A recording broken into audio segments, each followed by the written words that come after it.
चाय वाला। एक नगर में राजू नाम का एक लड़का रहता था। वो अपने माता पिता के साथ रहता था। उसकी माँ ने उसे स्वादिष्ट खाना बनाना सिखाया और कहा, बेटा, तुमने अच्छा खाना बनाना सीख लिया है। अब तुम कभी भूखे नहीं रहोगे। माँ क्या कहती हो? मैं सबसे अच्छा क्या बना लेता हूँ? बेटा, तुम्हारे हाथ की बनी चाय सबसे अच्छी होती है। एक दिन उसके पिता ने कहा, बेटा, अब तुम बड़े हो गए हो, कोई काम करो। मैं अकेला काम करके घर नहीं चला पाता हूँ, मेरा हाथ बटाओ। पिताजी, मुझे तो खाना बनाना ही आता है। माँ कहती है कि मैं चाय अच्छी बनाता हूँ, तो क्या मैं चाय का ठेला लगा लूँ? ठीक है बेटा, ये लो कुछ पैसे और कल से ही अपना काम शुरू कर दो। राजू ने अपना काम शुरू किया। एक दिन राजू का दोस्त उससे मिलने आया। अरे राजू, तुम इतना महंगा दूध क्यों डालते हो चाय में? ऐसे तो तुम्हारी कमाई कैसे होगी? तुम्हें तो थोक बाजार से बहुत ही सस्ती चाय पत्ती और चीनी भी मिल जाएगी, उसका इस्तेमाल करो। तुम तो व्यापार करना नहीं जानते, मुझसे सीखो। नहीं दोस्त, मेरी माँ ने मुझसे कहा है कि यदि मैं अच्छा खाना बनाऊंगा तभी कामयाब होऊंगा। उस रात राजू ने सोचा, लगता है दोस्त ठीक कह रहा था। मेरे पास तो बहुत ही कम लोग आते हैं चाय पीने। इस तरह मैं ज्यादा कमाई नहीं कर पाऊंगा। कल से मैं भी दूध में पानी मिलाकर देखता हूँ, शायद ग्राहक बढ़ जाएं। अगले ही दिन राजू ने दूध में पानी मिलाना शुरू कर दिया। अरे राजू, आज चाय में कुछ गड़बड़ है, क्या बात है? वो लगता है आज दूध में कुछ मिलावट है, कल से मैं ध्यान रखूंगा। हाँ भाई, ध्यान रखो, वरना तुम्हारी चाय और दूसरों की चाय में क्या फर्क रह जाएगा। ये बात सुनते ही राजू को आभास हुआ कि वह गलत कर रहा है। वह तुरंत ताज़ा दूध लाया और फिर उसी से चाय बनाकर बेचने लगा। कुछ ही दिनों में उसकी चाय दूर दूर तक मशहूर हो गई। जो भी उसके ठेले के पास से गुजरता चाय पी के ही जाता। अच्छा हुआ सही समय पर मुझे समझ आ गई, वरना मैं अपना काम मुश्किल में डाल देता।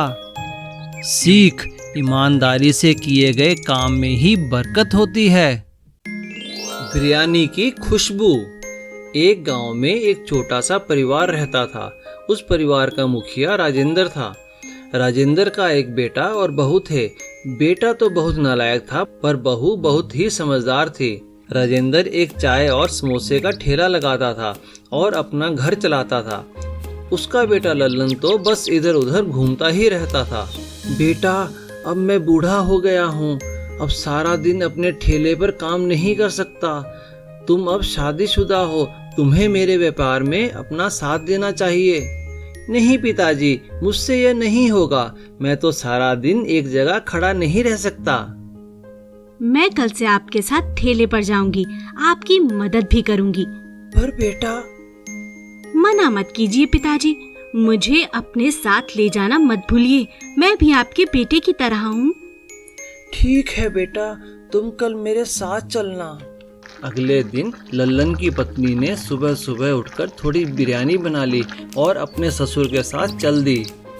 ये मेरी बहू है, आज से ये मेरी मदद करेगी, आपको गरम गरम समोसे खिलाएगी। ये बहुत गुणी है। राजेंद्र, आज मुझे बहुत भूख लगी है, क्या और कुछ भी है खाने को? वैसे कहीं से बिरयानी की खुशबू आ रही है। मैं थोड़ी बिरयानी लाई हूँ, क्या आप वो खाना पसंद करेंगे? हाँ हाँ, खिलाओ। अरे वाह, बहुत स्वादिष्ट बनी है। रोज लाया करो, इसे खाने के लिए तो लाइन लग जाएगी। बेटी, ये काम अच्छा है, क्या कहती हो? हाँ पिताजी, इससे हमारी कमाई दुगनी हो जाएगी। कल से मैं ज्यादा बिरयानी बनाकर लाऊंगी। कुछ ही दिनों में उनका बिरयानी का कारोबार इतना बढ़ गया कि उन्होंने एक दुकान ले ली और उसे होटल बना लिया। पिताजी, आप दोनों ने इतनी मेहनत करके होटल बना लिया है। अब मैं भी इधर उधर घूमकर थक गया हूँ। आप कहें तो मैं आपके साथ मिलकर बिरयानी और चाय समोसे बेचूं? हाँ बेटा, बहू ने तो इस काम को इतना बढ़ा दिया कि अब हमें और लोग चाहिए जो हमारी मदद करें।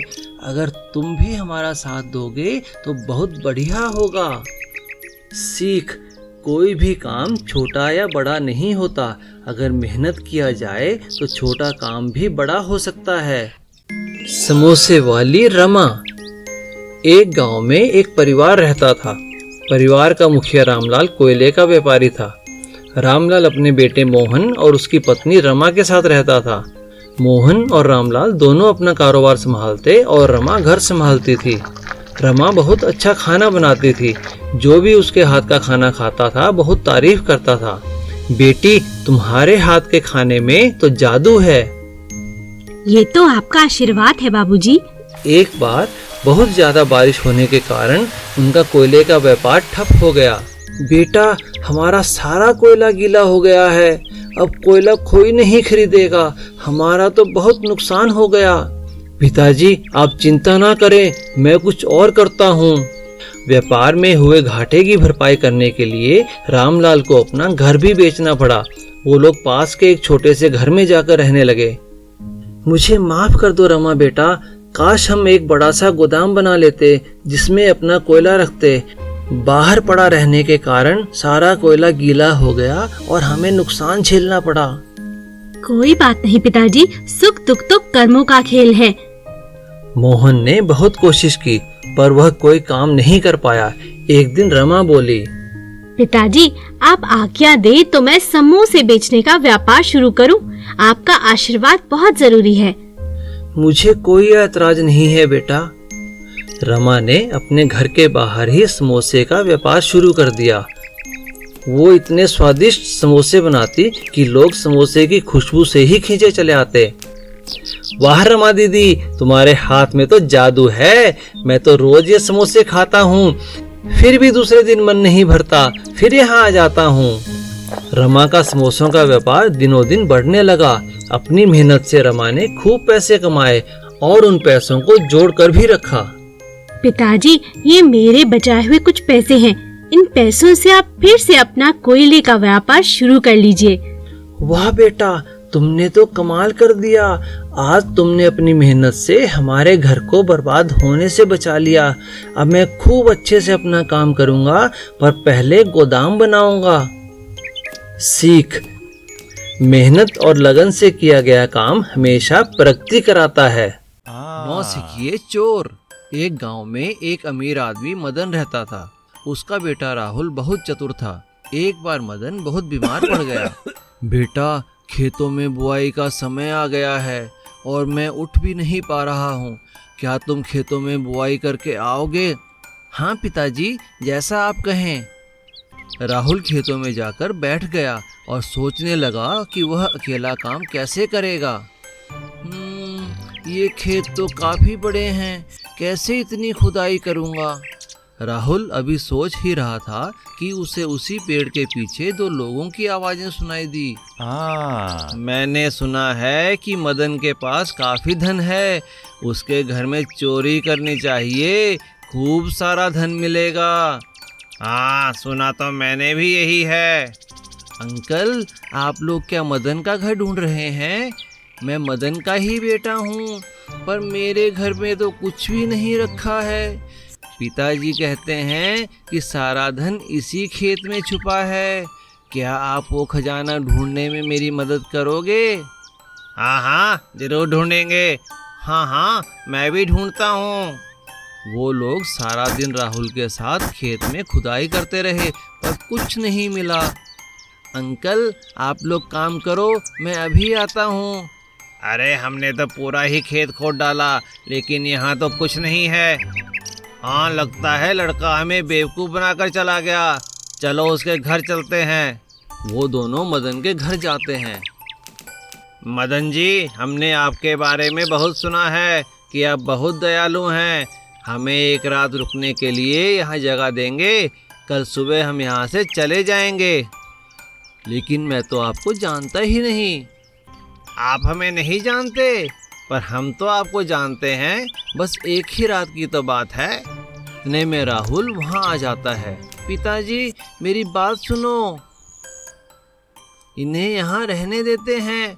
हमारा सारा धन तो हमारे गेट के बाएं तरफ दबा हुआ है। ये तो हमारे घर के अंदर रुकेंगे, कुछ भी नुकसान नहीं होगा। दोनों चोर वो बात सुन लेते हैं और रात भर उनका गेट खोदते हैं। उन्हें वहाँ राजा के सिपाही देख लेते हैं और जेल में बंद कर देते हैं। सीख, अपनी चतुराई से हम किसी को भी हरा सकते हैं।